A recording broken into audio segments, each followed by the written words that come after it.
Thank you to Jock. Thank you all for coming tonight. I've done my back, so I'm just going to perch on the edge of the chair like a child. Basically feel like we're in the Alice in Wonderland chairs. Kate, you can't see them, but they're these gorgeous, colourful patchwork chairs that are oversized, so this is quite appropriate. This is very exciting to be able to talk to you today, but I want to start with asking, why is Elizabeth Macarthur such a compelling figure? I mean, we've got a biography, we've got a fictionalised friendship between her and Elizabeth Macquarie. Why are we not done with her yet? Well, look, I'll get to that in a moment, but first of all, I'd like to say I'm having some issues with sound, so if I can't hear your questions, it's a bit like listening to shortwave radio, listening to your questions. So if I answer the wrong question or look a bit bemused, that's why. But I would like to first of all say that I'm speaking from Dharawal land, which is south of Sydney, and I would like to pay my respects to the elders of Dharawal land and all First Nations people. So Elizabeth Macarthur, one extreme to the other, isn't it? Because Elizabeth Macarthur, of course, was one of the dispossessors, one of the largest dispossessors at that time. Look, I think the reason why we're so interested in Elizabeth Macarthur is that women's stories were lost for so long, or if not entirely lost, as is the case with Elizabeth Macarthur, sort of trivialised. We were cut down to size. We were just, in Elizabeth Macarthur's case, we should just backtrack one moment and say that Elizabeth Macarthur was married to John Macarthur, who in my childhood was known as the father of the Australian wool industry, which is not exactly true, but that's how he was presented with. He was on the first $2 note. In fact, he grew his sheep not far from where I am now, in Dharawal land, and half the streets around here are called Macarthur Street. Can you hear me, by the way? Yep. Okay. Because I'm hearing all sorts of strange things from your side, but that's okay. So we knew a lot about John Macarthur, almost nothing about Elizabeth. All we knew was that she was this devoted, loving, probably pious helpmate. And that was all we knew about her. And as far as my childhood was concerned in the 50s, all we needed to know.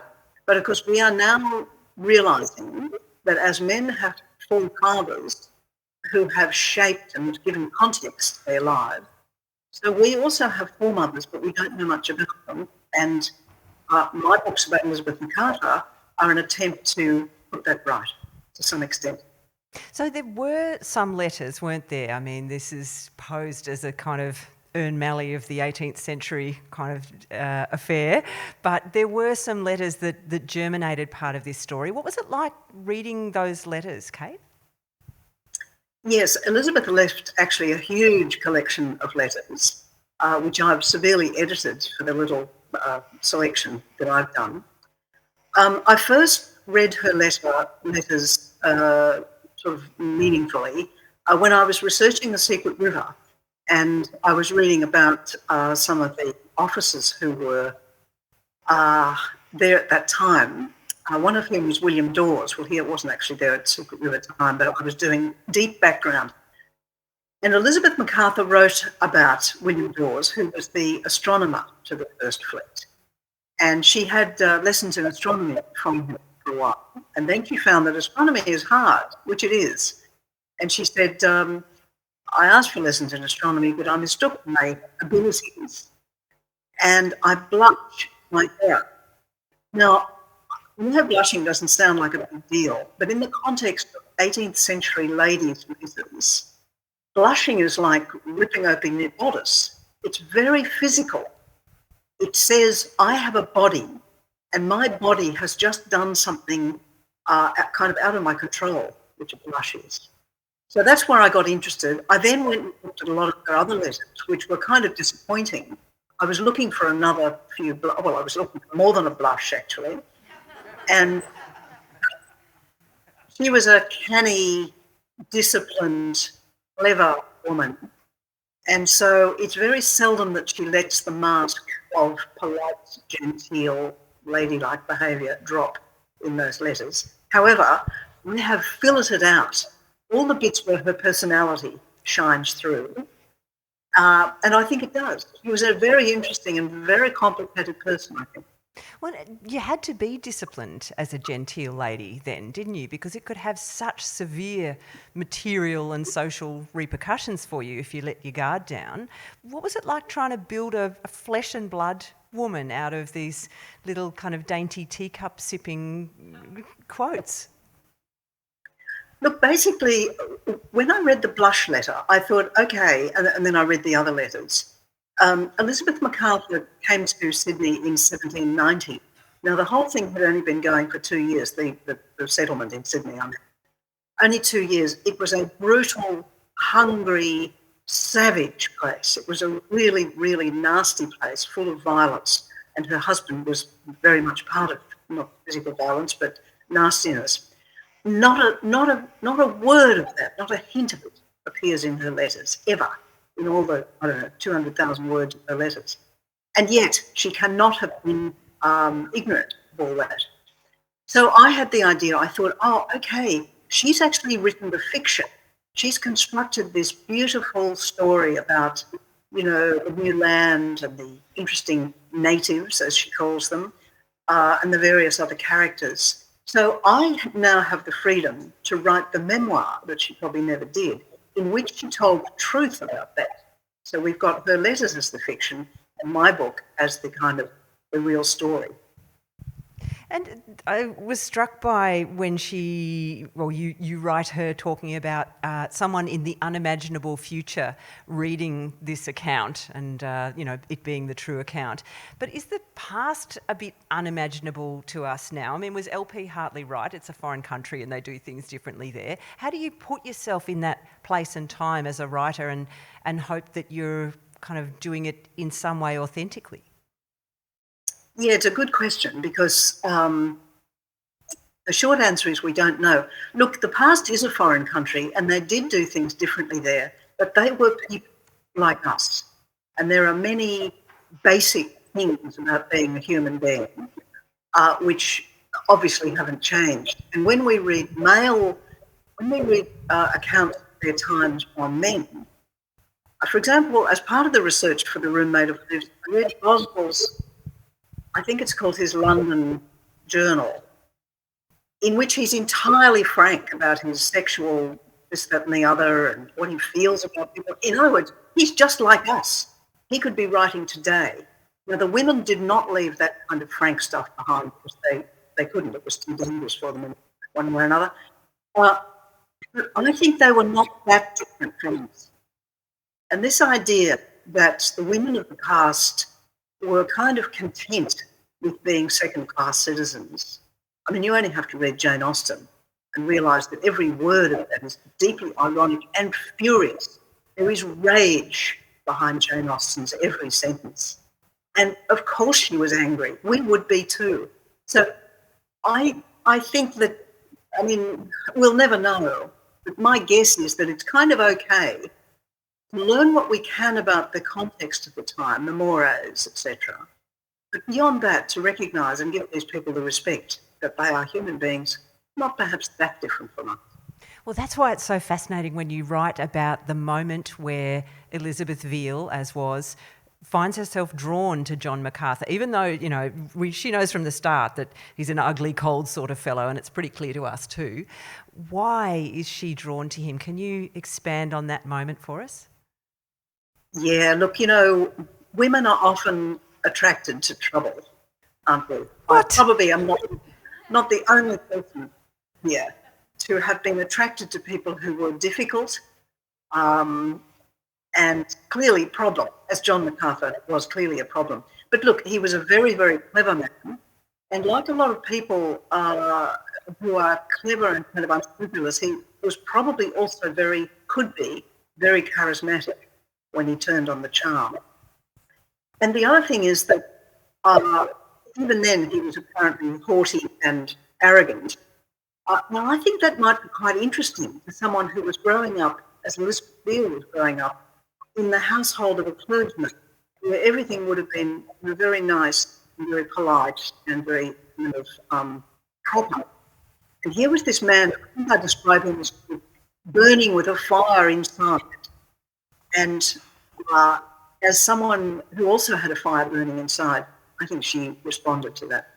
Well, and you're right that she realises that aspects of myself that had never revealed themselves were becoming visible to me, and the discovery was exhilarating. And that is such an intelligible thing even to us modern women. How important is the truth to Elizabeth, learning the truth about herself, even if she's not going to display that publicly? Yes, that's a good question. I think my Elizabeth Macarthur is very committed to the truth, and that's why she writes the, of course, fictional memoir. She's very aware in my thinking about her that the letters she writes, which are her only record, it's the only way we can know Elizabeth Macarthur is from those letters, really. She knows that they're not the truth, and that they kind of diminish her by reducing her life to this little tiny round ladylike things and thoughts. So I feel, many of us write memoirs to be left, for the future. There is that urge to say, I would like people to know who I was. And in fact, in writing the memoir, of course, you are saying to yourself, okay, this is the moment to take stock of myself. Who am I? How did I get to be that person? So that's what I picture her doing, which is a very honourable desire to leave that kind of truth, I think. I love how she was a willful child, and back then that was not a good thing to be. What was it like for her? I guess, what did it mean for her as her life unfolded that she was willful? What did it mean for her that she was... willful? How did it play out for her that she had that in her?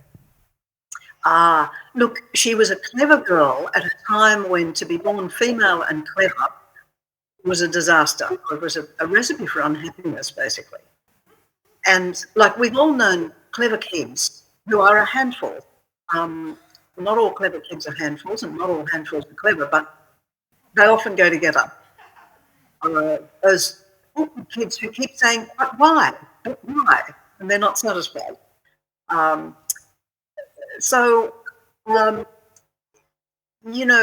At a time when children were supposed to be seen and not heard, that kind of assertiveness would have been called willful. I mean, I had a bit of that growing up in the 50s. You were very quickly put in your place if you kind of stepped out of line. So I think that would have that has a big effect on a child. In Elizabeth's case, she was virtually an orphan. Her father had died when she was very young, and her mother had remarried and not taken her into the marriage. Instead, she was left with the clergyman, and the clergyman's daughter was his friend. So she must have felt very vulnerable, I think, and that can also make people misbehave. If children are unhappy, they become willful. Well, there's this moment where she recognises this loneliness in him that she knows is in herself, but it shapes them in such different ways, doesn't it? Is that just because one is a man and one is a woman, or something about their personalities that makes John Macarthur so horrible and her go on a different track with that loneliness? Yeah, another really interesting question. I hadn't really thought about that. I guess they had different images. Growing up, you have a different image of of the context of the person you are. So Elizabeth Macarthur knew that she was the daughter of a farmer, sort of well-to-do but not genteel farmer, that she was too clever for her own good, probably. She probably knew that from early on. And that sort of shaped her desire to step out from behind all the pretenses that I think her particular life imposed. John Macarthur had a head full of stuff that his family had been descended from the Laird of Argyll in Scotland. In fact, right back to King Arthur himself, Macarthur. So he had a head full of stuff that had come from his, father and so on, probably. These stories of grandeur, lost honour. They fought on the wrong side of the Battle of Culloden. That was their story. So they lost all their lands. So John Macarthur grew up with that bitter sense of entitlement denied. I should have had more. And all I am is the son of a draper in Plymouth. That's all he was. and I've only just scraped up enough money to buy the worst kind of army commission in the most pathetic regiment. So that kind of bitterness, I think, is why he constantly endures his whole life and was always talking about his honour, because he, that jumped up vision of himself. I love how they are two people who have got very good at untruth from necessity and from inclination, and they end up married, which is not to either of their tastes, and so they're in this marriage that is built on an unwillingness to, or an inability to be vulnerable with each other, and then they come to Sydney town, and you're right that, it's full of rumour and slander, and it's basically a place that fosters untruth. Can you expand on that for us, how this early colony was a place where lies could flourish? Well, for a start, of the 1,000-odd people there, something like, I think, 700 were convicts. So they were already involved with a certain amount of untruth in the sense that they had, stolen or forged or whatever. My own ancestors stole to get there. And, of course, they then constructed fabulous stories to ask for a commutation of a death sentence, for example. They rehearsed these stories of their hardship. So that's one aspect of it. The other is that the people who were there, the officers who were there, none of them really wanted to be there. They were there because they were hoping that it would give their careers a much-needed boost in most cases. Philip, the governor, he had a respectable career behind him, but not exactly glorious. So they were all sort of trying to get something that they didn't have, and there wasn't much to go round. So they were at each other's throats. The officers were against the governor, they were against each other, they were against the convicts were against each other and against the officers, and because everybody was against the Indigenous people whenever they spotted them. So, and of course, when you think about it, the whole settlement was a big lie of colonialism. That that Britain was bringing civilization to this benighted Antipodes and the people there. And Kate, I did find myself pausing at the account of when Elizabeth meets the Gadigal people at Mr. Dawes, the astronomer's hut. Is it really believable that she could strip away these layers of acculturation that encouraged her to think of them as subhuman and engage with them in the way that you've described? I think it is, because William Dawes showed her how to do it. Now, William Dawes, as well as being the astronomer for the First Fleet, was also a linguist. And just for his own satisfaction and enjoyment, he studied the Gadigal language. One of his informants was a young girl called Pachagurang. And Dawes left notebooks in which he writes down whole conversations between him and Pachagurang, as well as this vocabulary. And it's very clear from those entries in the notebook that he had no trouble at all relating to the First Nations people, the Gadigal and Wongal people that he met, with absolute respect, pleasure, enjoyment, admiration. So he had already overcome all those 18th century, biases for some reason to do with him. And because I knew a lot about him from having written The Lieutenant, which is based very closely on the facts of his life in Sydney. And he definitely knew Elizabeth Macarthur, and he really did give her lessons in astronomy. And in early drafts of the book about him, The Lieutenant, I actually had Elizabeth Macarthur flirting with him, to which he didn't respond because he was actually really satisfied with the convict mistress, none of which appears in the final book, unfortunately, but it was such a delight to put all that back in A Room Made of Leaves. So, look, I think we tend to look at those early sets as kind of monolithic, and they all thought the same. They definitely didn't. And I think Dawes' example, and Dawes, he was out at Dawes Point, which was away from the settlement. Elizabeth would have gone out to him there, and he would have kind of modelled to her a kind of proper, respectful behaviour. You were accused at one point of whitewashing in The Secret River, and I'm sorry to revisit this saga, but I found your rebuttal really fascinating on your website. You argued that those accusations relied partly on the assumption that you, the writer, shared the views of the terrible coloniser, Thornhill. When you're writing, how do you balance the need to write an authentically nasty character and the message that you ultimately want to send? Understanding and portraying bad acts is not necessarily accepting or endorsing them. Yeah, look, with Thornhill, I mean, you describe him as a bad man. He certainly did bad things. But I think what I was trying to do in that book was to say, here were ordinary people like all of us, a mixture of honourable and dishonourable impulses, and circumstances pushed him to behave extremely badly, to do terrible things. But I wanted to ask the question, what would I have done in that situation, given that whole context which I've drawn so well? It's very interesting to me that The Secret River caused such controversy. It really did blindside. And I can only think now, 20 years later, that it touched a tender point in Australian culture. I mean, we non-Indigenous Australians have a great weight, sort of unfinished business, and each of us has to work out our own way of kind of accommodating our ancestors or ourselves have displaced and possessed nations people.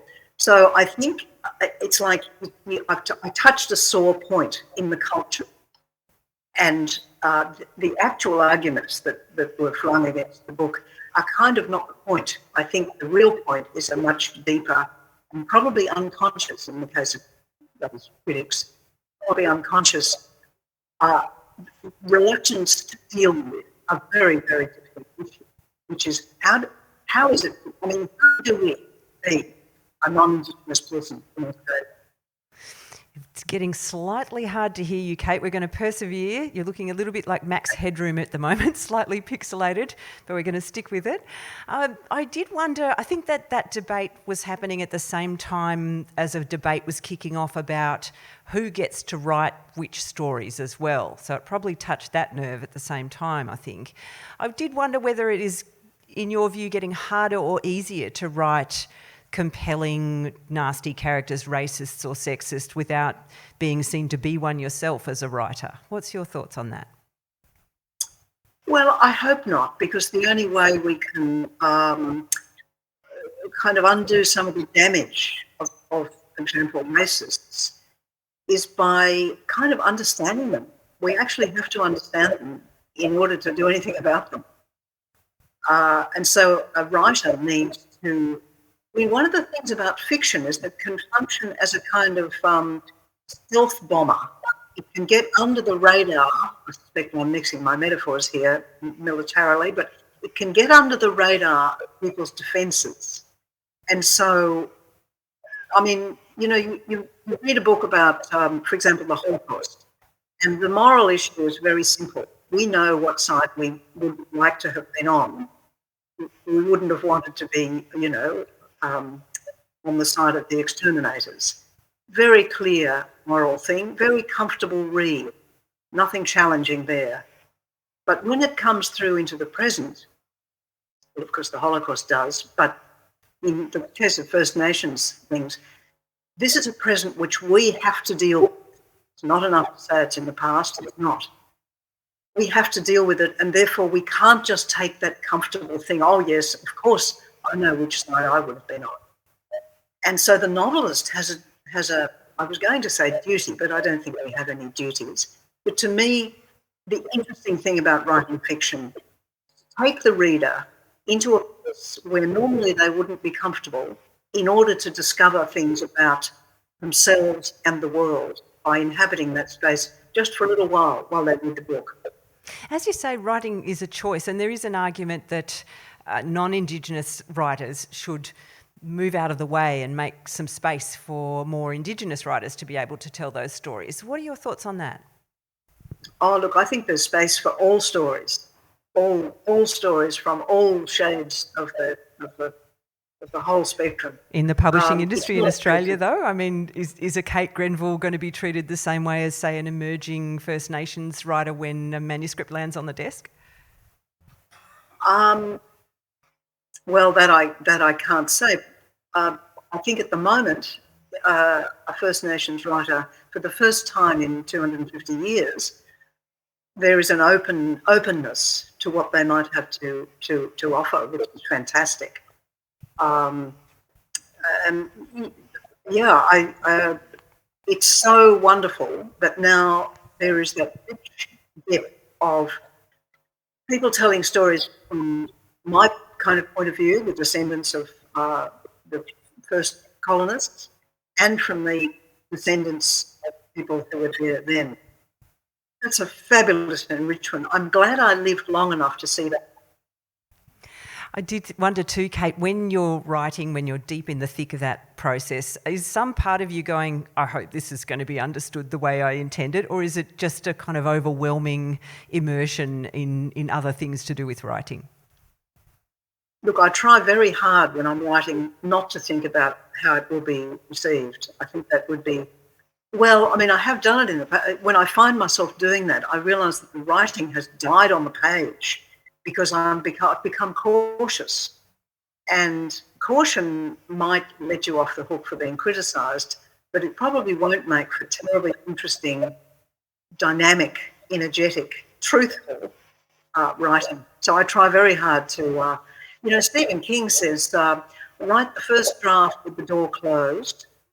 In my case, maybe the first 30 drafts with the door closed. And then in the second draft, you open the door and start to think about what people might think about it. There's an acknowledgement. It's good enough for Stephen. Sorry. I think we missed the last bit of that. I think we're having audio troubles. Yeah, yep. Go on. It's like a 1940s trunk call to London, isn't it? It's a big delay. There's this acknowledgement sometimes that Elizabeth has profited from her husband's ambition and corruption, and she acknowledges too that, she has this farm, she has her comforts and her privacy at some point. Do you think it is a more likely reality that she would have abetted him, or that she would have just been a kind of dutiful silence in the background to his bad acts? Would have abetted him? Was that that word? Yeah. Yeah. I think she was a complicated character. Reading her letters, there are times when she's intensely sympathetic towards the First Nations people that she came in contact with. But other times, particularly later on, she's quite harsh and in any kind of understanding. So I think there might have been times when she abetted John. But certainly, I think she would have recognised how lucky she was to have ended up in Australia on a great bit of land that hadn't belonged to her. I think she probably did. And she does acknowledge that hard truth, doesn't she, that her comforts are because other people have been displaced. Where would you like the reader to sit with that? Because it is such a complicated story, isn't it? There's this woman who's had the constraints of the age and extra constraints placed upon her, and she's finally found this place where her soul can open up a little bit for a period of time, and that's predicated on other people's suffering and loss. How do we deal with that? Look, that is exactly why I wrote the book. I mean, people always describe me as a historical novelist. Although I am interested in history, it's the present that I'm really interested in. And the reason why I had Elizabeth Macarthur sit down by the river at the end of the book and realise exactly that, her good life is based on atrocities, really, towards other people. That is exactly the situation where non-Indigenous Australians are today. And how do we deal with it? how fabulous that now there is, at least we are talking about a treaty, we're going to do a voice to Parliament, we are doing things as a group. I also think that as individuals, we kind of make some kind of, we have to, don't we? We can't just not think about it as invaders. On the other hand, of course, we have nowhere to go back to, or else it would. So, of course, the First Nations people that I have met and spoken to about this have extraordinary generosity. They want to be acknowledged. They want to, of course, be respected. But they I think, often recognise that this is a difficult shared issue which we have to kind of work through together now that we're sort of stuck with it. The story of Elizabeth as a woman was very compelling for me throughout, and she writes at one point, you write her at one point saying, as a wife, I was no more than a tenant in my body, and that's just chilling in the context of the book and the modern world.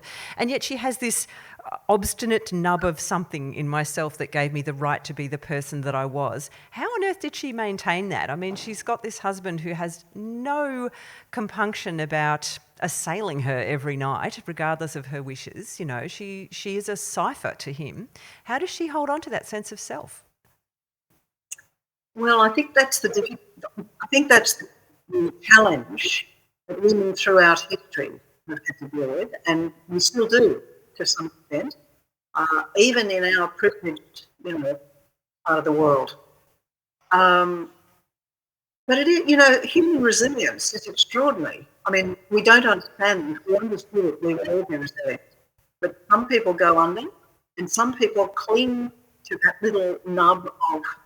I suspect that a bit of my mother was in there, because my mother had a very happy and unloved childhood. But she apparently used to sit out on the wood piles and think, I'd rather be an orphan, because parents are supposed to love their children and men don't. I'd rather be an orphan. In other words, my mother knew that she ought to be loved. She was lovable. She had that resilience, and I often wonder what it was about her that made her not crushed by a really unhappy childhood. So I think I've given some of that to Elizabeth. Somebody else might have gone under. She did. Well, how far have we come too? Because she's trying to find a way to be herself in a world where you're basically a wife, a mother, or an old maid, or a witch, as Bridie said. It's a very poor set of choices. How willing is today's world to embrace a single woman, particularly if she doesn't have children or want to have children, and who enjoys her own company? Monstrously difficult. I think the answer that your question sort of leads to. Even now, I mean, look at what happened to Julia Gillard. The empty fruit bowl on the table, shocking. Yeah. Well, and when I was thinking about what it would be like to try and write a historical figure, I think sometimes we want so deeply to imagine them like ourselves that maybe we go too far. Is it okay to kind of put a modern lens on their thoughts and feelings and actions? For example, to envision them as, I don't know, to put a feminist label or a queer label on them, which you haven't done, but just kind of thinking more broadly, do we take liberties sometimes with the past, with language or behaviours that they would not have done? Yes. Look, there are things. I mean, I have read a lot of 18th century literature, novels and so on. So I like to feel that I wouldn't have made my characters do anything that they wouldn't. On the other hand, I think that we can go beyond the stereotype of 18th century sort of, who they were, particularly the women. I mean, with the men, there are all kinds of ways in which I mentioned Boswell, and you think of Jonathan Swift, writing savage, rude, obscene stuff, and yet, 18th century gentlemen were supposed to be that and the other. I think to look at those people through a modern lens is perhaps to enrich our sense, not perhaps of them, but of ourselves and where we've come from. I think I'm always interested in that. The place we are today is because of the journey that not just us but our ancestors have travelled. And so we have to understand that.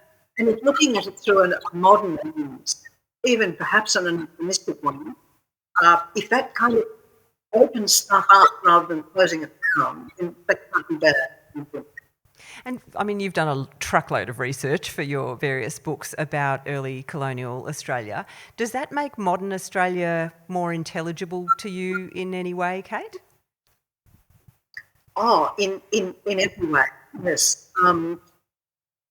For example, a lot of the research that I did, or some of the research that I did, probably for the Secret River or even earlier, mentioned the stone houses, the village of stone houses that one of the early explorers saw down on Gunditjmara land. And so when I moved to Melbourne about 5 years ago, one of the first little expeditions I did was to see those stone houses in the eel trap. And, that was the most extraordinary coming together of something I had read by a man who really didn't understand what he was looking at, the explorer. And there they are, reconstructed, kind of still a living presence on that amazing piece of land. So to me, that's the best research, or the most truthful kind of research, is where you've done all the book reading, but then you go to the place and you kind of let the place speak to you. You just shut up and listen. I always go to those places on my own. I mean, of course, I did the tour at Budge Bim, but I didn't have a companion, so that I could be as kind of almost passive as possible. And if the landscape was going to speak to me, I would be attentive and I would be listening. That's fascinating too, isn't it? Because for so long the argument was that the First Nations people didn't deserve the land because they hadn't cultivated it or built permanent dwellings. And in fact, that history had just been erased from white history books. They had built permanent dwellings. It had been erased from the history books and probably erased from the landscape wherever possible. For example, those carved trees, the ceremonial trees, they were very easy to get involved. So were the stone fish traps on the rivers, and of course the stone houses on Budge Bim.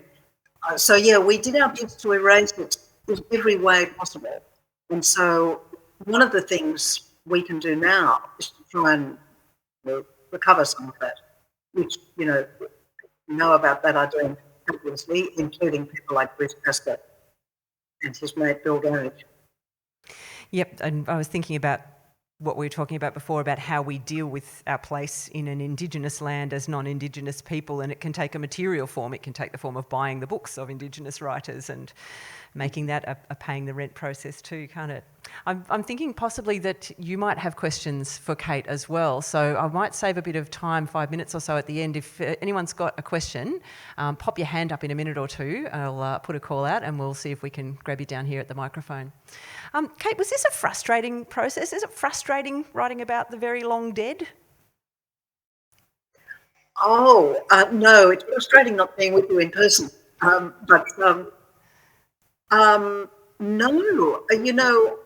I sometimes think that if I went to a seance and had in direct contact with, for example, Elizabeth Macarthur, actually that's not what I want. I'm actually doing something different. I am, of course, writing about Elizabeth Macarthur, but I've actually got a new fish to fry. And it would confuse matters if she suddenly appeared in the doorway and said, "Now look, Kate, you got this bit right, you got that bit all wrong. Let me put you right." I don't think that. This is why I'm not a historian. This is why, I'm doing something else. I was also wondering, because it's framed as an editing and curation project, not a writing project. That's the conceit at the start. Is this some kind of wish fulfillment fantasy for you, Kate? Is this how writing would be wonderful to be if it just kind of landed on your desk? I missed some of the question, but you mean just to be inspired and sort of write Yes, if you could just find a pile of letters every time a novel came to you and like, yep, I'll just curate that and edit that, done. Well, no, I mean, I like every book is different. It's inspired by a different thing. So, no, I've done it once, so I don't want to do it again. Although I did read Stephen Dawes' letters, for example. They're pretty dry, but they're about the dimension of observatories. So I do love to hear the voice as much as you can in the letters, but I don't want it to be too real. Last time you and I spoke was at the Melbourne Writers' Festival in 2015, I think, with Annabelle Crabb, and it was about Annabelle's book, The Wife Drought, among other things. And the topic was wives and mothers. This is a bit of a theme for you. Why is this of such enduring fascination? Well, I am a mother and a woman, and that is my life. And the problems and dilemmas and delights that I've had in my life are all bound up with those things. We write out of our experiences. One of the, Elizabeth Macarthur doesn't talk very much about her children. She has quite a few, but just once or twice she does. And one of the most moving ones is where she has to say goodbye to her, I think, 7-year-old son, put him on a boat to go to England, to go to school, because an Australian education is not really good enough. To be parted for years and years. I think it was something like 10 years before she saw him again. And she would have known that, not a matter of coming home from holidays. And she said she tosses it off very lightly. This is why these letters are so interesting. Not saying what she thinks, but sometimes if you listen carefully enough, you can hear it between the lines. She says, my went off to school, a few weeks ago on the boat. He quitted me with not a tear, I think she says. Now, it's probably true. A little boy raced on the boat, really excited. Oh, what an adventure. And his mother would be thinking, I'm not going to see you again, perhaps ever. This may be goodbye. And because you're just a little kid, you don't understand that. I'm being torn apart here. And, in that little phrase, he quitted me without a tear, you can hear the sadness of a mother.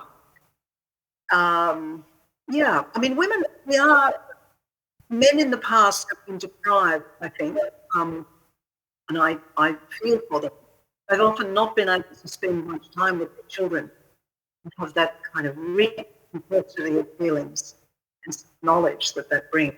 These days it's different, of course. My son has a better relationship and knowledge of his children. But certainly in John MacArthur's day, it was pretty remote. Well, it does feel like we've made a lot of progress, but I was thinking about the last few years, and it does also feel like there's just been shocking event after shocking report, terrible workplace cultures, terrible schoolyard cultures, terrible political cultures. How optimistic do you feel about the project of feminism? How optimistic? Optimistic. Oh, look, on the whole, very. Because the fact is, all that is being talked about, discussed. Stuff is being done about it. It's not enough, but I mean, when I was growing up, I was in my 30s, we all accepted what we would now know to be sexual harassment. It's just like you accept the fact that it might rain tomorrow. It's just like bad weather, you just put up with it. The fact that is now being named and those men are being named, and the whole thing is being kind of exposed.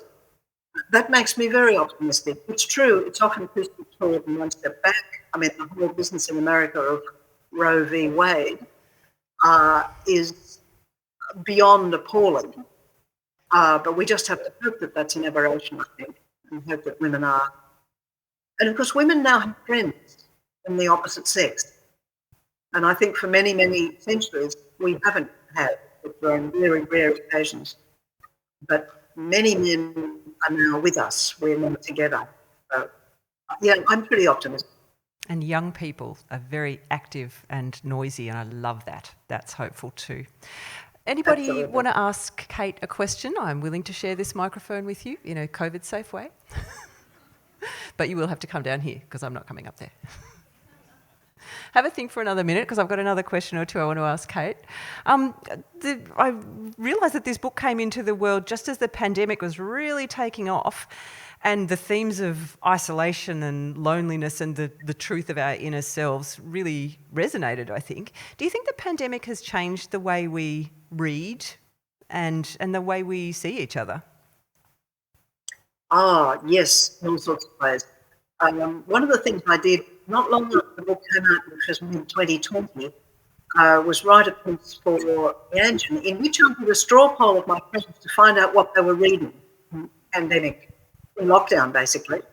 And it was either they'd gone back to Enid Blyton, gone back to the comforts of childhood, or they were taking on Proust, from the original, if they could manage to catch up on the classics.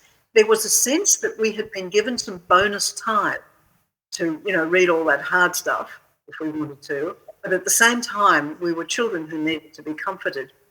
Look, it might be too close to it. I mean, after all, we're still in it. After a look at all of you wonderfully wearing your masks in the audience, we are still in this. So it might be too early to see what has happened. But I think, fear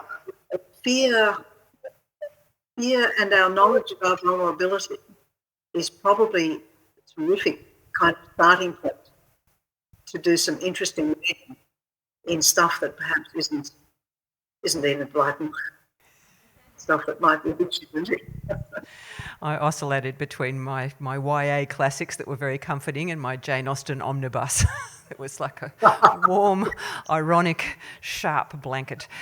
And it was interesting too, I think, how it kind of showed us different sides of ourselves and kept on with that process of questioning that is the search for Australian identity. We had the kind of fights over toilet paper in the aisles, but we also had the voluntary mask wearing and the people staying in their 5K limits, in this terrible constriction of our material world.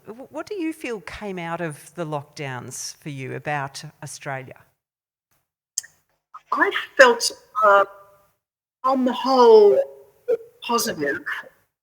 I think we did learn a lot of stuff that we had perhaps thought had vanished. All those community, putting others first, doing things for people. As an old person, we had a lot of people ring me up and say, do you need help? Neighbours, young neighbours would say that. So that was a wonderful thing. Like we rediscovered old values and community and generosity we might have thought had vanished under the heel of capitalism. On the other hand, the other thing we discovered, I think, is the degree to which people can be induced by living ideas. And that, of course, is a huge worry. It was always there, but again, perhaps it's at least unopened now.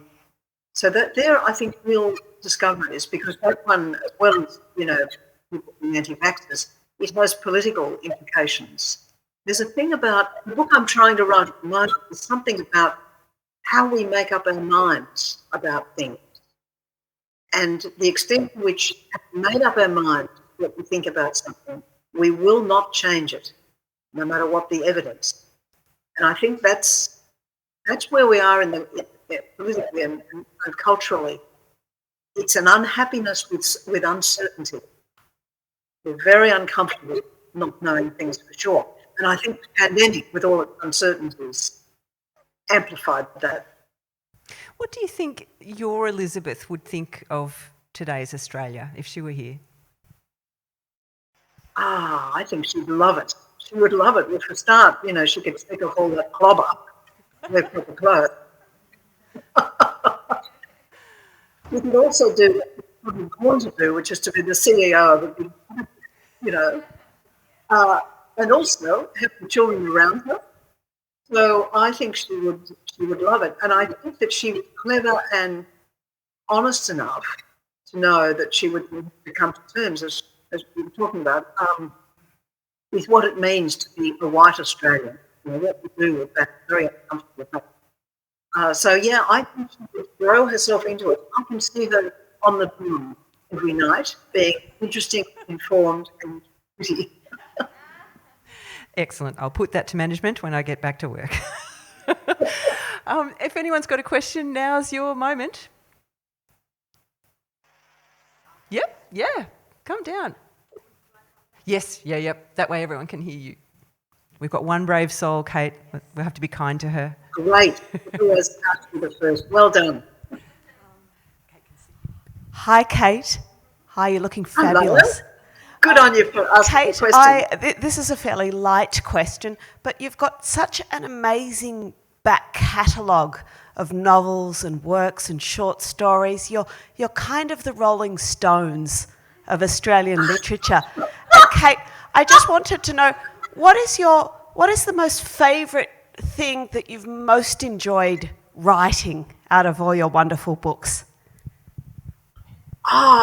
Gee, the Rolling Stones. Can I have that in writing, please? Yes. T-shirt, I'll put that on the cover merch. of my next book, The Rolling Stone of Australian Literature. Yeah, that's great. Look, the backlist. Look, I'm about to turn 72, so that explains a long backlist. It's what I've been doing. I became a writer in part because I wasn't very good at anything else. So, I take some credit for the backlist, but not all. As for the book that I most enjoyed, look, I have loved all of them. That's why they're all different, I think, because each one has been... I laughed most writing The Idea of Perfection. I'm very fond of it. When I gave it to the publisher, she said, this is not my present publisher, she said, what's your next book about, Kate? So I thought, okay, I enjoyed writing it, but she doesn't get it. I love that. Let's see. Lillian's Story, my very first book, is very close to my home, to my heart. But I suppose the one you've just written is always, Roommate of Leaves. I'm still thinking about Elizabeth Macarthur. I don't think there's another book in her from me. But I loved writing a kind of seditious version of Jane Austen. Well, this book is the dark underbelly of Jane Austen. Jane herself could not allowed to write this book, but I can. I'll do it for her. Yep, Jane had people running away to Scotland rather than falling over in a hedge on Midsummer Night. It's just been lovely chatting to you, Kate Grenville. Let's give Kate a huge, huge thank you. Thank you.